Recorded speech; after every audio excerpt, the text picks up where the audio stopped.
So అక్కడైతే నేను వెళ్ళలేను అనమాట, మీకు ఇదే చూపిస్తాను. ఈ టెంపుల్ అయితే చాలా పురాతనమైన టెంపుల్ గైస్, నిజంగా చెప్తున్నాను. చూసుకోవచ్చు మీరు, కన్స్ట్రక్షన్ కూడా కనిపిస్తుంది.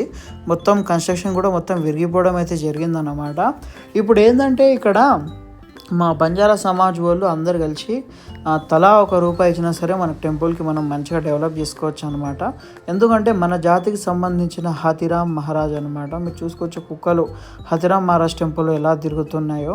సో ఇది మన హాతిరామ్ మహారాజ్ టెంపుల్ అయితే ఇలా ఉందన్నమాట. స్వయంగా ఆ శ్రీ మహావిష్ణువుతోటి పాచికలు ఆడించి ఆ శ్రీ మహావిష్ణువునే ఆటలో ఓడించాడు అనమాట. అలాంటి హాతిరామ్ మహారాజ్ టెంపుల్ అయితే ఇంత చిన్నగా ఉండడం అయితే నాకు అస్సలు నచ్చలేదు.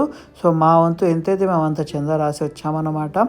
ఇది ఏంటంటే ఇక్కడ నుంచి మనకు వెళ్ళే ప్యాడీ తిరుపతిలో శ్రీ మహావిష్ణువుకి ఫస్ట్గా ప్రసాదము పెడతారనమాట. ఇక్కడ ఏదైతే 6 monthsలో ఒకసారి విత్తనాలు వేయకుండా ఏం వేయకుండా అవుతుంది కదా, అదే అక్కడ తీసుకెళ్ళి ప్రసాదం అయితే చేయడం జరుగుతుందన్నమాట. మేము పంతులు గారిని కూర్చోబెట్టి అక్కడ ఒక స్టోరీ చెప్పండి అంటే మాకు పంతులు గారు అయితే క్లియర్గా ఎక్స్ప్లెయిన్ చేశారనమాట.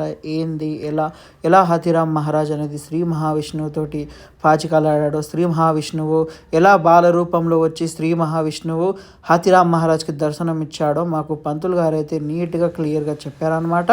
దీని తర్వాత ఏంటంటే అక్కడ ప్రతిరోజు అన్నదానం ప్రసాదం పెడతారనమాట.